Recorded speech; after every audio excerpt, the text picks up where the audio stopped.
하나님의 말씀은 에베소서 5장 21절에서 33절의 말씀입니다.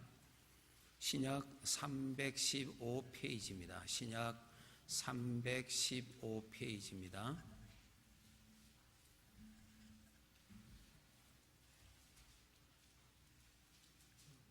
에베소서 5장 21절에서 33절의 말씀 함께 읽으시겠습니다. 그리스도를 경외함으로 피차 복종하라. 아내들이여 자기 남편에게 복종하기를 주께 하듯하라.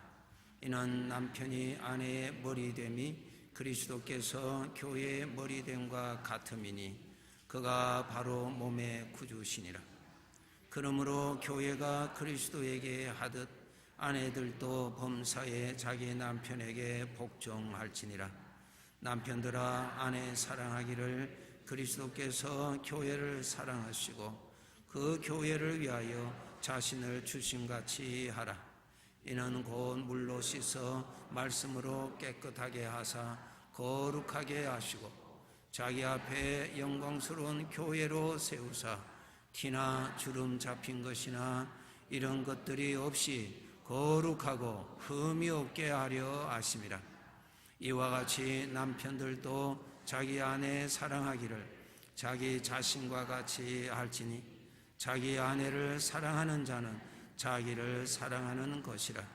누구든지 언제나 자기 육체를 미워하지 않고 오직 양육하여 보호하기를 그리스도께서 교회에게 함과 같이 하나니 우리는 그 몸의 지체임이라. 그러므로 사람이 부모를 떠나 그의 아내와 합하여 그 둘이 한 육체가 될지니 이 비밀이 크도다. 나는 그리스도와 교회에 대하여 말하노라.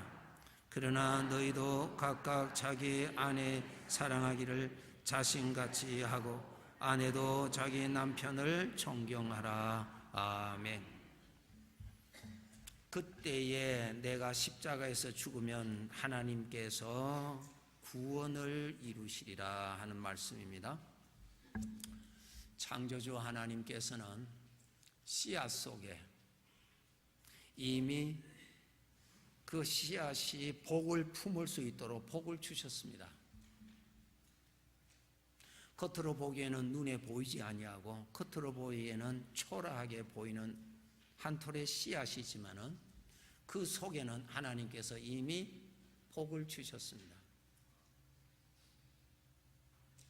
아름다운 꽃이 필 수 있도록 꽃도 주셨고 아름다운 열매, 탐스러운 열매가 나올 수 있도록 열매도 주셨습니다.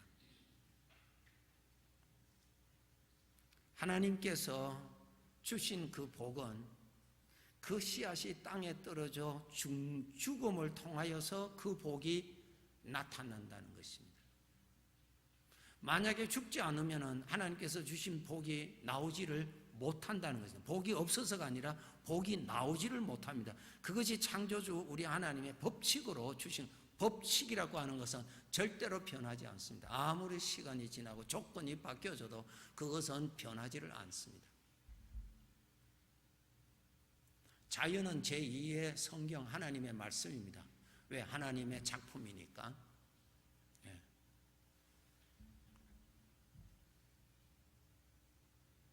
그때나 지금이나 그 씨앗 속에 이미 하나님이 주신 복이 담겨져 있습니다. 그런데 그 복이, 그 씨앗이 그 복을 누리고 그것이 자기에게 영광이 되기 위해서는 그 씨앗이 반드시 땅에 떨어져 죽는다고 하는 그 과정을 거쳐서야만이 나온다는 것입니다. 그때나 지금이나. 하나님께서 사람을 만드실 때 행복하게 살아라고 사람을 만드셨습니다. 그래서 사람의 마음에는 이웃을 사랑하고자 하는 마음을 다 주셨습니다. 가장 대표적인 것이 부모가 자기 자식을 사랑하는 것이 있죠. 그래서 돈을 주고 산 것 아닙니다. 배워서 얻어진 것 아닙니다. 하나님께서 주어진 것이 그때 나타나는 것입니다. 하나님은 사람에게 이렇게 자기 이웃을 사랑하고자 하는 마음을 다 주셨습니다. 다 주셨습니다. 그런데 그 사랑하는 마음이 나와서 아름답게 자기의 생애에 사랑을 하고 사랑을 받으며 살아갈 수 있는 그 비결은 자기가 죽음을 통해서 나온다는 것입니다. 그것이 하나님의 법칙입니다. 죽지 아니하면 나오지 않습니다. 복이 없어서가 아니라 죽어야만이 나올 수 있도록 하나님 법칙 아래 묶어두셨기 때문에 반드시 죽음을 거쳐서야 이미 하나님이 주신 그 복이 나온다는 것입니다. 특히 우리가 살아가는 데 있어서 이웃입니다. 부모와 나와의 관계, 내가 태어나자마자 형성되는 관계, 얼마나 소중한 관계입니까? 태어나서부터 주어지는 관계, 형제지간의 관계, 나의 소중한 이웃들이죠. 장성하면 죽을 때까지 인생을 함께 살아갈 희로애락을 함께 누릴 부부, 아주 소중한 이웃입니다. 결혼할 때 다 사랑할 수 있어서 결혼을 다 하고, 사랑을 내가 할 수가 있어서 결혼했고, 사랑받을 수가 있을 사람이기에 결혼을 했습니다. 그것은 사람에게는 다 이웃을 사랑하고자 하는 하나님의 마음이 있었던 것을 우리가 쉽게 인정할 수 있습니다. 교회 안에서도 한 하나님 아버지 앞에서 형제자매로서 천국 가는 그날까지 나의 영혼을 위해서 걱정해 줄 자가 누굽니까? 한 교회 안의 성도입니다. 내 영혼을 위해서 걱정해 줄 자라.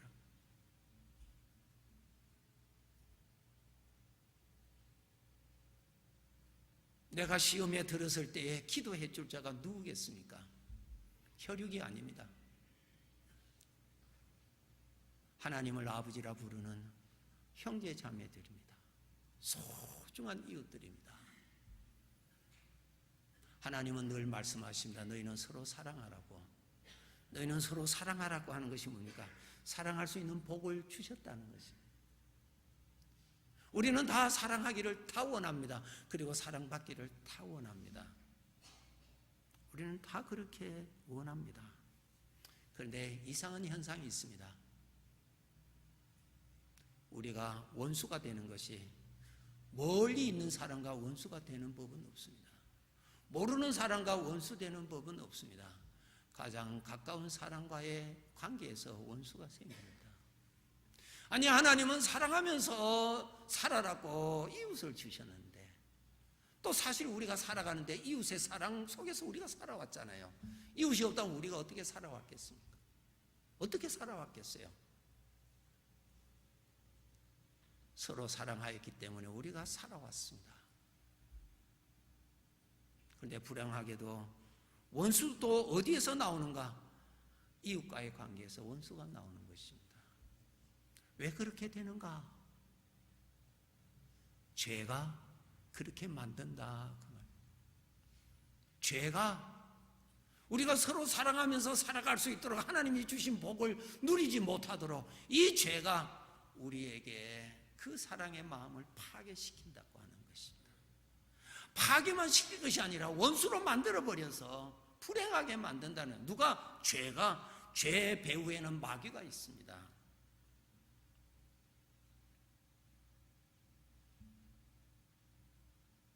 하나님께서 주신 사랑하고자 하는 마음, 그 마음을 잘라버리고 하는 것이 무언가? 죄에서 나오는 분노라고 말씀하십니다. 분노가 그것을 다 태워버립니다. 과거에 받았던 그 은혜조차도, 분노가 와서 그 옛날에 받은 은혜조차도 싹 다 태워버립니다. 참 무섭지요. 섭섭하면 이것만 섭섭한데 옛날에 받은 은혜조차도 싹 다 뽑아버리게 하는 무서운 것이 분노입니다.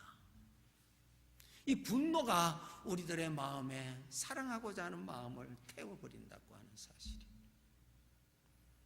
사람은 사랑을 받아서도 행복하지만은 사랑할 수 있는 마음이 있어서 행복한 것입니다.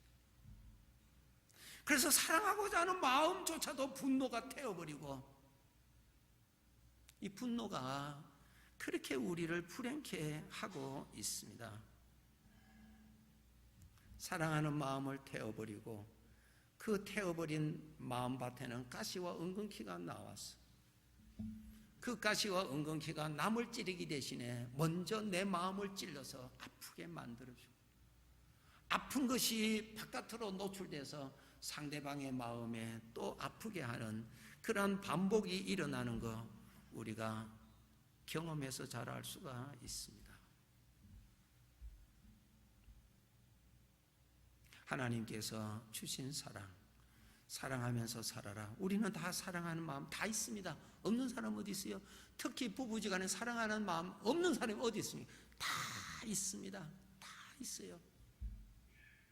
다 있습니다. 마치 부모의 마음에 자식을 사랑하는 마음이 다 있듯이요, 부부지간에도 다 있습니다. 다 있습니다. 그 사랑하는 마음을 살려야 되거든요. 죽이지 말고 살려야 된다는 거예요. 창세기 4장 5절에서 8절에 보시면은 가인과 아벨의 형제지간에 이 분노가 그 형제지간을 불행케 하고요, 무서운 불행을 낳게 하는 일을 이 분노가 했다고 하는 사실입니다. 5절에 보시면 가인과 그의 재물은 받지 아니하신지라 가인이 몹시 분하여 안색이 변하니 여호와께서 가인에게 이르시되 네가 분하여 하면 어찌 됨이며 안색이 변하면 어찌 됨이냐. 내가 선을 행하면 어찌 낯을 들지 못하겠느냐. 선을 행하지 아니하면 죄가 문에 엎드려 있느니라. 죄가 너를 원하나 너는 죄를 다스릴지니라. 그 다음 9절 보세요. 가인이 그의 아우 아벨에게 말하고 그들이 들에 있을 때에 가인이 그의 아우 아벨을 쳐 죽이니라. 분노가 이렇게 만든 거예요. 분노는 우리 모든 사람이 사랑하는 것 아닙니다. 분노를 좋아하는 사람 아무도 없습니다. 분노는 나의 대적이요 하나님이 주신 복을 빼앗아가게 하는 무서운 원수입니다. 이 분노가 가인에게 임하였습니다. 그 분노에 사로잡혀서 자기 사랑하는 동생을 쳐 죽이게 됩니다. 여기에서 두 가지 불행이 일어납니다.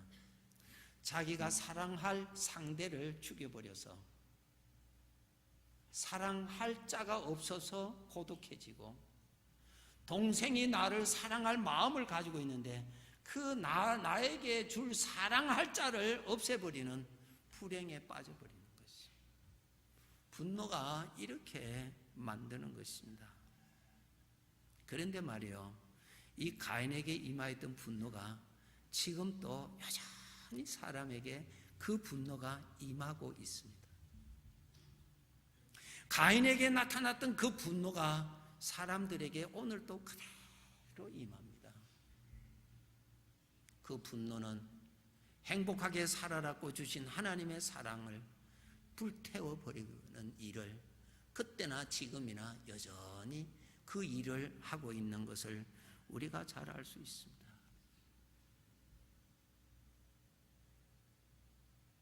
여기에서 우리가 알아야 될 것, 지난 주일 말씀을 드리면서 우리는 깨어지기 쉬운 유리그릇이다.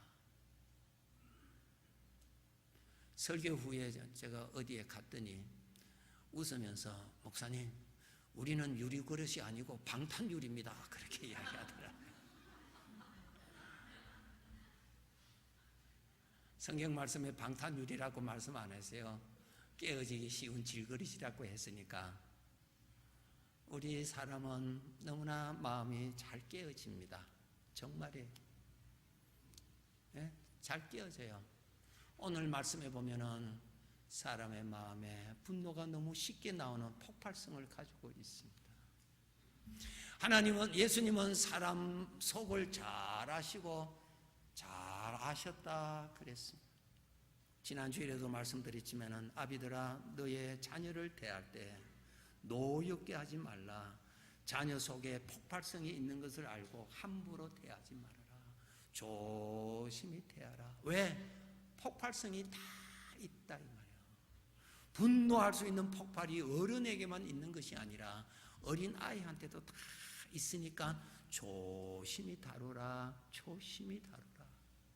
그래서 우리가 말을 함부로 하는 것은 매우 위험합니다. 오늘 우리가 살아가는 이 사회에 얼마나 많은 폭발이 사람들을 통해서 일어납니까? 엄청나게 일어나고 있습니다.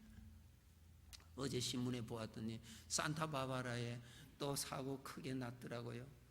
젊은이가 말이죠, 아무 이유 없이 자기와는 아무 상관없는 이웃을, 남자들을 총을 쏴서 그냥 죽여버렸어요. 또 학교에 들어가서 또 쏴서 죽였어요. 끔찍하죠. 그래서 그 사람을 잡았어요. 잡아서 물어보았더니 아무도 자기를 사랑해 주는 사람이 없다는 거예요. 분노가 가득 찼어요. 참 무섭죠. 하나님께서 말씀하십니다. 너희가 대인관계에 있어서 지혜롭게 살아라. 지혜롭게 살아라. 사람의 약한 점과 좋은 점을 잘 구분하면서 잘 다루라. 그것이 지혜예요, 지혜. 그냥 자기 마음대로 하지 마세요. 우리는 다 잘 깨어지기 쉬운 질그릇과 같고 언제든지 터질 수 있는 분노가 터질 수 있는 죄성이 살아있는 사람이라. 그렇기 때문에 너희는 잘 가꿔라. 사랑하는 자일수록 더 조심해라. 부부지간이 이 세상 살아갈 때 얼마나 소중한 사람입니까? 함부로 대하지 말고 잘 대하라.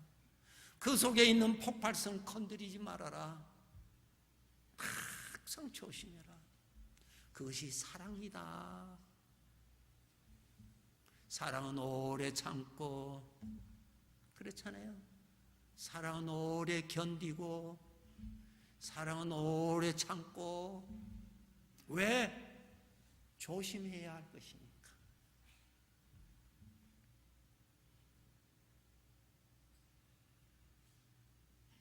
그래서 우리가 사람을 대할 때 참 지혜롭게 조심히 대하셔야 됩니다.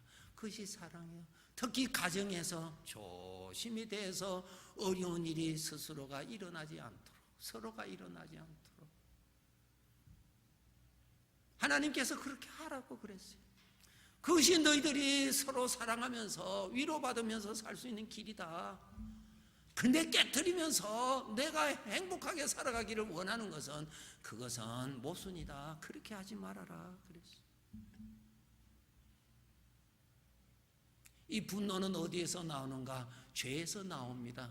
로마서 7장에 보면은 우리가 원하는 바 선은 행하지 아니하고 원치 아니하는 악을 행하는도다. 아니 내가 원치 아니하는 악을 행하는 것은 왜 행하느냐? 자세히 보니까 죄가 내 안에서 살아서 그렇게 일으킨다는 거예요. 내 안에 죄가 살아있기 때문에 분노가 언제 어떻게 터질지 우리는 몰라요. 그냥 나오는 거예요. 그냥 나와.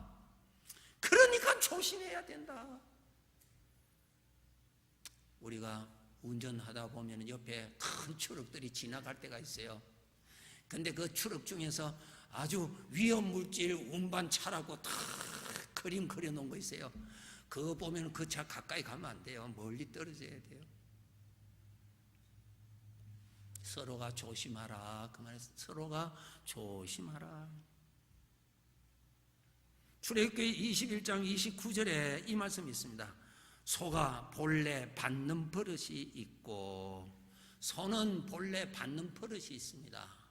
그것을 알고 소를 잘 다루라 말이에요. 소는 받는 버릇이 있는데 그것을 주인이 잘 다루는 것이 주인의 몫이지요. 내 안에 일어나는 분노, 죄로 인하여서 나의 허락 없이 그냥 일어나는데 어떻게 하겠어요? 그러니까 그것을 어떻게 잘 다루어야 된다. 그것이 지혜다. 욥기 36장 18절에 보면은 그대는 분노하지 않도록 조심하라. 많은 뇌물이 그대를 그릇된 길로 가게 한다. 뇌물을 받으면은 판단력이 바르게 판단할 수 없습니다. 뇌물을 받으면은 뇌물 받은 쪽으로 기울어지게 되어 있듯이 분노가 일어나면은 절대로 바르게 판단할 수가 없습니다. 왜? 전부 다 비떨어지기 때문에 그렇다.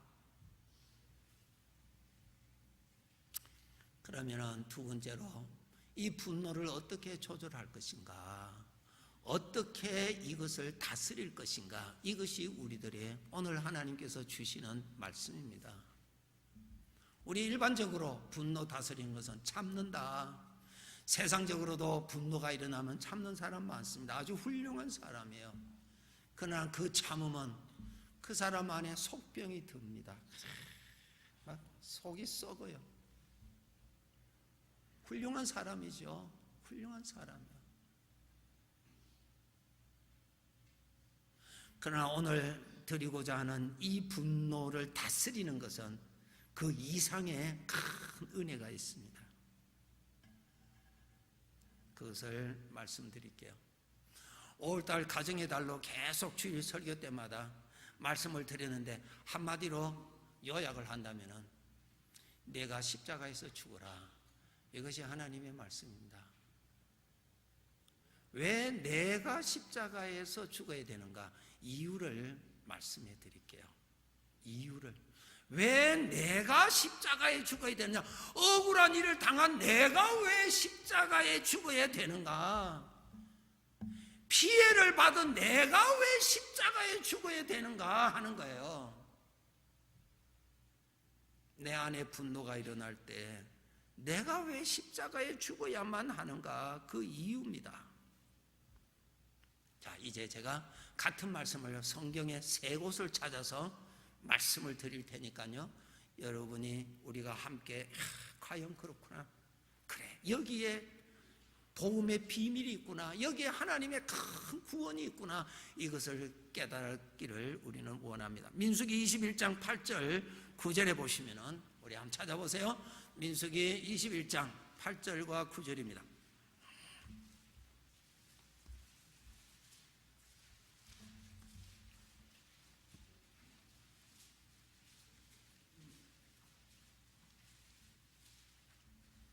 민수기 21장 8절과 9절 231페이지입니다. 231페이지 읽으시겠습니다. 여호와께서 모세에게 이르시되 불뱀을 만들어 장대 위에 매달아 물린 자마다 그것을 보면 살리라. 모세가 놋뱀을 만들어 장대 위에 다니 뱀에게 물린 자가 놋뱀을 쳐다본 적 모두 살더라. 아멘. 잘 아시는 내용이죠. 설명해 드릴 테니까 9절을 잘 보세요. 8절에 한번 보세요. 지금 이스라엘 백성들이 광야에서 하나님을 원망하고 불평하고 이렇게 할 때 하나님께서 저들을 불뱀으로부터 늘 보호해 주시는 하나님의 은혜의 울타리가 있었습니다. 근데 그것도 모르고 저들이 하나님을 원망하고 하나님의 도움이 없다고 불평을 하는 저들에게 불뱀을 지켜주시는 하나님의 손을 좀 들었습니다. 불뱀이 그 이스라엘 백성들 진중으로 장막 친 곳으로 들어와서 사람을 물어서 많은 사람이 죽어가고 있습니다. 그래서 사람들에게 그 뱀에 물린 독이 몸에 번져서 죽어가고 있는 상황에서 어떻게 구원받았느냐 하는 것입니다. 8절에 한번 보세요. 여호와께서 모세에게 이르시되 불뱀을 만들어 장대 위에 매달아라 그랬어요. 불뱀, 지금 그 뱀에 물려서 지금 죽어가고 있잖아요. 그 뱀을 만들어서 장대 위에 높이 달아라 그랬어요.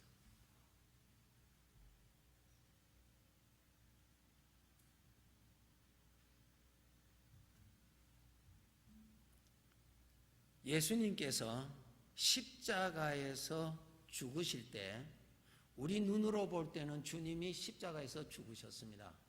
그 예수님의 죽으심의 십자가에서 죽으심을 통해서 마귀가 심판받은 것을 말씀하고 있습니다.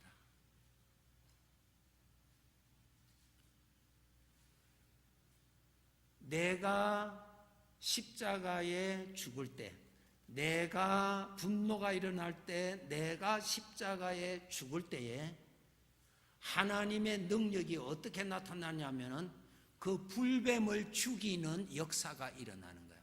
불뱀을 장대에 달아라 그랬어요. 불뱀이 거기에 죽어 있는 것입니다.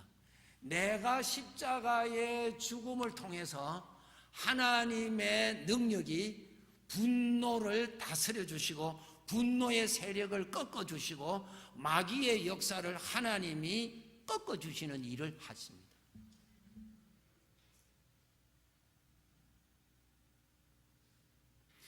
십자가의 죽음에서 하나님의 능력이 이렇게 나타납니다.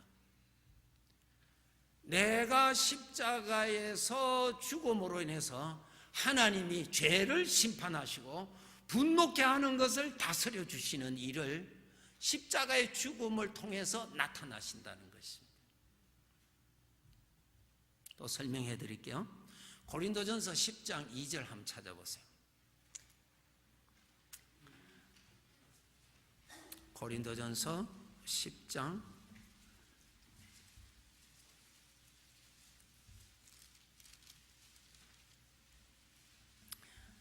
274페이지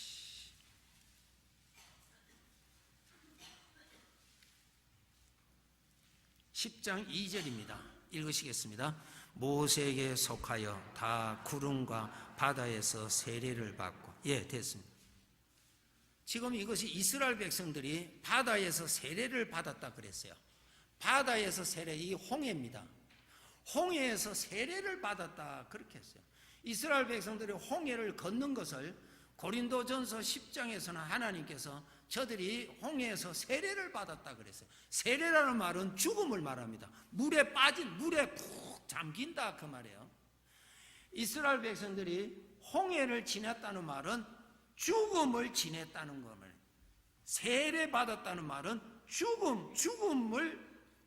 죽는다는 말입니다. 죽음을 통과한다는 것입니다. 내가 십자가에서 죽음에서 얼마나 하나님의 능력이 나타나시는지를 또 설명해 드릴 테니까요, 이해가 잘 되시기 바랍니다. 지금 애굽에서 나온 이스라엘 백성들은 하나님의 인도를 받아서 갑니다.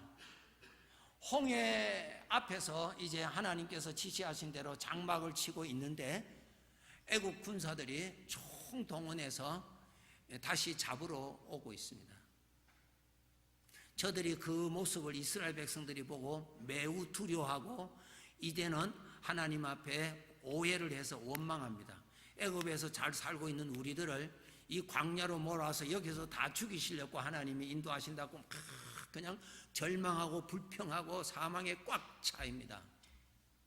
어떻게 구원하셨는가를 설명해 드립니다. 보세요. 하나님께서 모세에게 지시하신 대로 모세는 지팡이를 홍해를 향하여 들고 있었습니다. 하나님께서 강한 바람을 동원해서 바다를 가르시지요. 그냥 바람으로 갈라내십니다.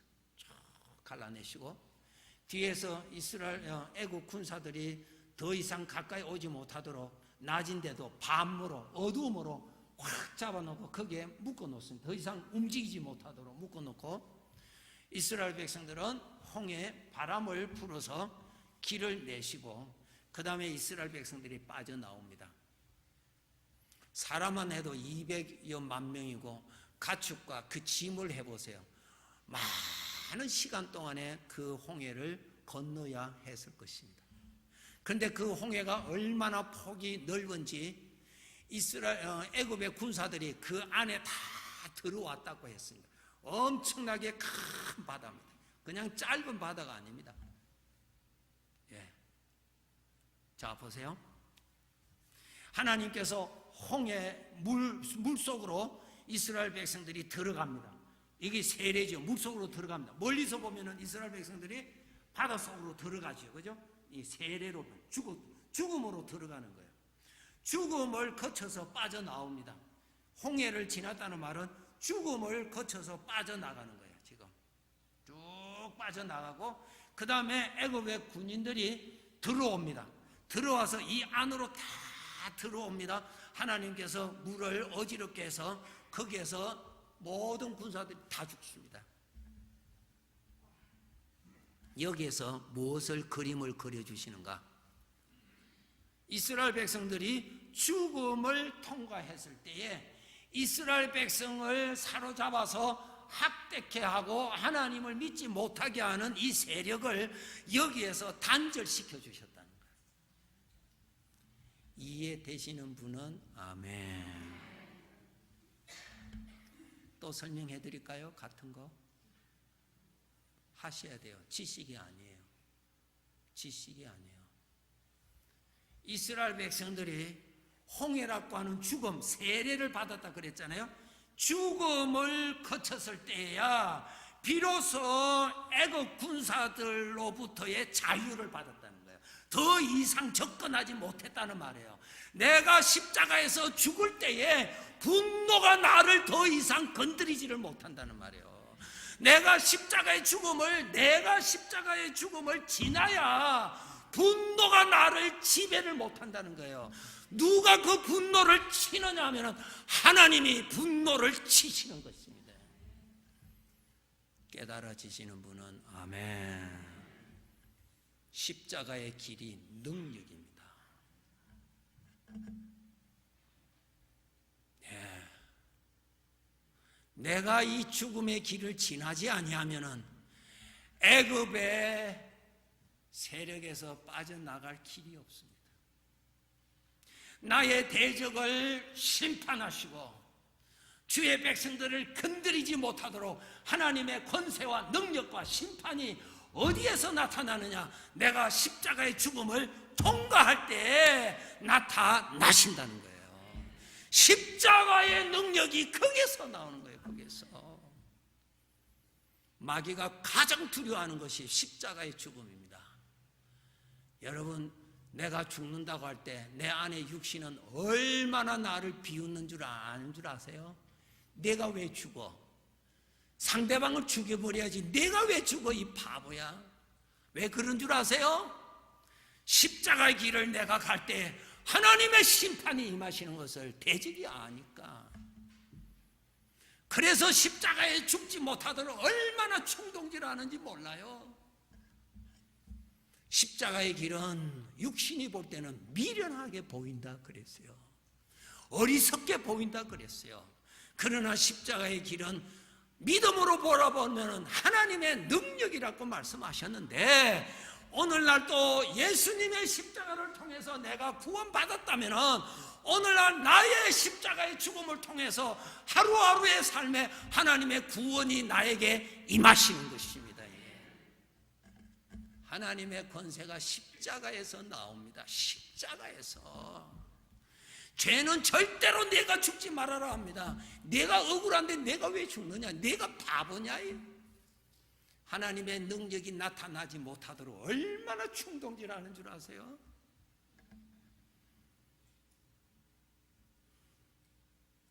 이스라엘 백성들이 애굽에서 나올 때 6월절 어린 양의 죽음으로 나왔어요. 자기들은 죽지 않았어요. 6월절 어린 양으로 죽었어요. 그래서 저들은 나왔어요. 우리가 예수 그리스도의 죽음을 통해서 죄의 노예에서는 빠져나왔어요. 그러나 그 죄가 수시로 나를 괴롭히고 하나님이 주신 복을 누리지 못하도록 수시로 나를 학대하고 나를 괴롭히는 오늘 또 나타나는 이 세력에서 구원이 일어나는 역사는 내가 십자가에 죽을 때에 나타난다는 거예요. 깨달아지시는 분은 아멘. 그렇게 하시고 한번 성경 한번 찾아봅시다. 출애굽기 13장 29절에서 31절입니다.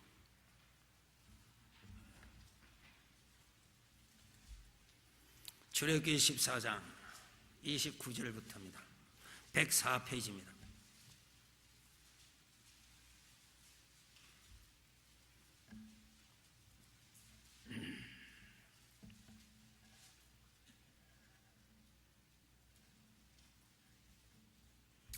출애굽기 14장 29절에서 31절. 그러나 이스라엘 자손은 바다 가운데를 육지로 행하였고, 이것이 뭡니까? 죽음이라면 바다 가운데로 지난, 세례받았다, 죽음을 지났다는 말이에요. 죽음을, 하나님의 인도를 따라서, 구름 기둥이 하나님의 인도지요. 그러면 이스라엘 백성들은 죽음을 지나가는 거예요. 육지로 행하였고 물이 좌우의 벽이 되었더라. 죽음을 지났다. 그날에 여호와께서 이같이 이스라엘을 애굽 사람의 손에서 구원하시며, 그 다음에 보세요. 이스라엘이 바닷가에서 애굽 사람들이 죽어 있는 것을 보았더라. 자기를 죽이려고, 자기를 사로잡으려고 어떤 애굽인들이 죽었더라. 누가 죽였습니까? 하나님이 죽이셨습니다. 하나님이. 31절 다 같이 읽겠습니다. 이스라엘이 여호와께서 애굽 사람들에게 행하신 그 큰 능력을 보았으므로 백성이 여호와를 경외하며 여호와와 그의 종 모세를 믿었더라. 아멘. 하나님께서 구원하신 것을 보았다. 언제? 홍해를 지남으로 인해서. 내가 십자가에서 죽음을 통하여서 나를 괴롭히는 죄의 세력, 이 분노를 하나님이 다스려 주시더라. 여기에서 나옵니다. 여기에서 나와요. 에휴, 더러워서 내가 참지. 여기에서는 안 나옵니다. 그것도 아주 좋은 지혜요. 에휴, 더러워서 참지 뭐. 그것도 양반이에요. 그렇잖아요. 그러나 거기에서는 하나님의 능력은 안 나타납니다. 그렇게 참다가요, 3번 참았죠. 4번째 참았던 거 다 나와요. 그러니까 속에서 얼마나 속이 상하는지 몰라요. 병이 생겨요. 무서운 병 생깁니다. 아니요, 너 자신을 십자가에 죽여라. 누구의 말씀인가? 하나님의 말씀이다. 하나님, 나는 억울한데요, 내 자신을 십자가에 죽여라. 하나님, 저 사람을 죽여야 되는데요, 내 자신을 십자가에 죽여라. 십자가의 죽음에서 하나님의 구원이 나타나십니다. 그것이 법칙입니다. 옛날이나 지금이나 씨앗이 죽어야 그 안에 감춰둔 복이 나오듯이 내가 죽어야 이미 허락되어 있는 복이 나올 것이라고, 하나님이 역사하실 거라고, 내 안에 사랑하고자 하는 마음이 살아날 것이라고, 내가 그를 다치지 아니하고 그를 지켜주었을 때 그를 향한 사랑도 일어나고 그가 나를 향한 사랑도 일어나서 사랑과 사랑이 만날 수가 있는 것입니다. 죽음이 아니고서는 하나님의 능력이 나타나지를 못합니다. 법칙입니다. 교회 다니시는 분은 십자가가 있는 건물 안으로 들어옵니다. 잘 죽는 사람들, 죽는 훈련하는 사람들. 여기에 우리 십자가 2개 있습니다. 하나는 우리 주님의 십자가, 하나는 나를 상징하는 나의 십자가. 전능하신 우리 아버지, 너는 내 사랑하는 아들이라고. 아버지는 자식이 잘되기를 얼마나 원하실까? 모든 것을 하실 수 있는 아버지가 자기 자식에게 얼마나 도와주고 싶겠어요? 얼마나 행복하게 살아가도록 도와주시고 싶으시겠어요? 우리 아버지는 다 도와주실 수 있는데, 그런데 하나님은 스스로의 법칙이 있습니다. 내가 씨앗을 땅에 심어서 땅에서 씨앗이 죽어야 그 복이 나오듯이 내가 십자가에 죽으면은 전능하신 하나님의 복이 너에게 임할 것이라. 아멘. 하나님의 약속이에요. 하나님의 약속.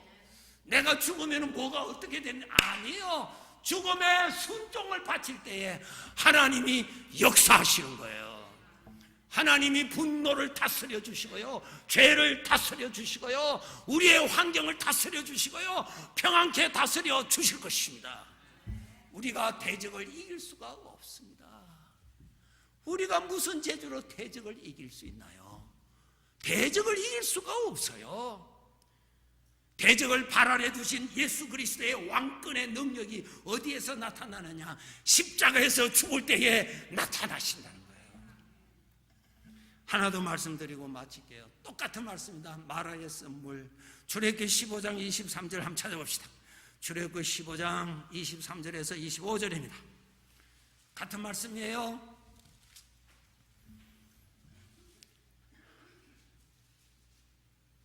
105페이지 출애굽기 15장 23절에서 25절 읽으시겠습니다. 마라에 이르렀더니 그곳 물이 있어서 마시지 못하겠으므로 그 이름을 마라라 하였더라. 백성이 모세에게 원망하여 이르되 우리가 무엇을 마실까 하며 모세가 여호와께 부르짖었더니 여호와께서 그에게 한 나무를 가리키시니 그가 물에 던지니 물이 달게 됐습니다. 그 다음에 27절로 넘어갑니다. 27절 시작. 그들이 엘림에 이르니 거기에 물샘 12과 종려나무 이런 그루가 있는지라. 거기서 그들이 그 물 곁에 장막을 치니라. 아멘. 이스라엘 백성들이 하나님의 인도를 받아서 광야 길을 가는데 마실 물을 찾지 못해서 저들이 심히 불안하고 걱정에 빠졌습니다.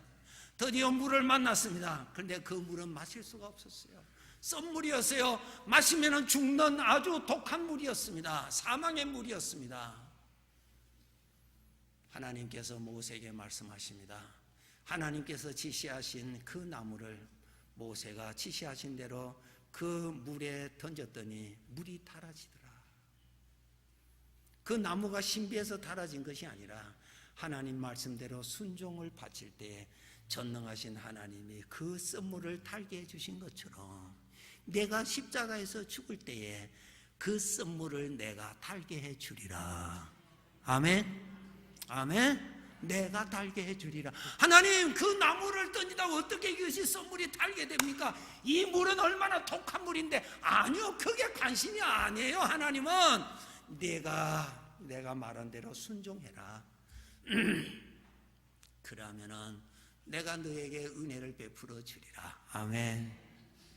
그래서 마라의 썬물이 달게 되었어요.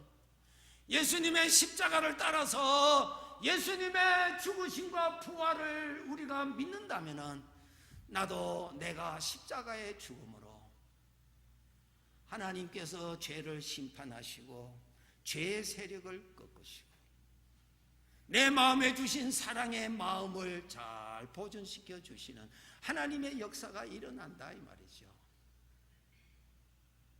썬물이 달게 됩니다. 그 다음에 보니까 엘림이라고 하는 오아시스에 장막을 치고 살았다 그랬어요. 예수님의 십자가의 죽음은 십자가의 죽음에는 큰 하나님의 능력이 나타나는 비결이구나. 오늘도 주님 말씀하십니다. 누구든지 나를 따라오거든 자기를 부인하고 자기 십자가를 지고 따라오라고. 왜? 그것이 내가 편안하게 살아가는 비결이니까. 너의 대적으로부터 자유함을 받는 비결이니까. 하나님의 크신 능력으로 평안을 얻는 비결이니까. 오늘도 주님의 음성은 말씀하십니다. 내가 십자가 지고 나를 따라오라고 말씀하고 계십니다. 우리가 살아가는데 소중한 이웃이 없다면 우리는 못 삽니다. 못 살지요. 어떻게 살겠어요? 너무나 소중한 분들이죠.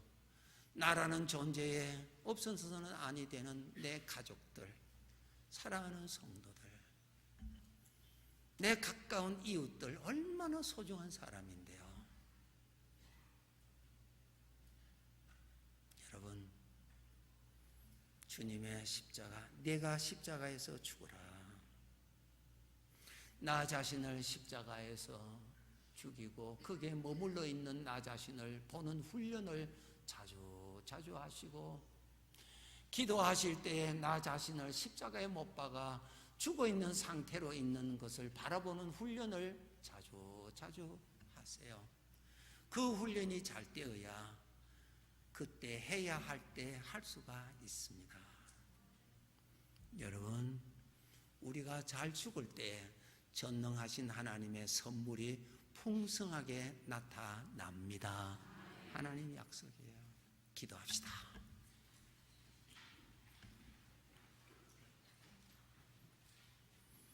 아버지 하나님, 나를 자식으로 삼아주시고 한없이 사랑하시는 아버지요, 청량할 수 없는 아버지의 사랑을 물붓듯이 나의 인생에 부어주시기를 원하시는 아버지, 그러기에 오늘 또 내 자신이 십자가에 죽으라고 늘 말씀하시고 풍성한 은혜 생활 주시기 위해서 나를 괴롭히는 세력을 하나님께서 짓밟으시기 위해서 늘 알려주시는 그 복음, 그 말씀 믿어지도록 도와주시옵소서. 주여, 십자가의 죽음이 비참한 것이 아니라 그것이 바로 내가 사는 비결이요, 그것이 바로 하나님의 영광이 나타나게 하는 길이요, 그것이 하나님께서 이미 주신 복을 누리는 길임을 오늘 또 들었사오니 믿어지게 하여 주시고 내 삶에 적용할 수 있는 담대한 믿음의 소유자가 되게 하여 주시옵소서. 잘 죽는 사람, 그래서 아버지의 크신 구원이 풍성히 일어나는 사람, 그렇게 되게 하여 주시옵소서. 예수님의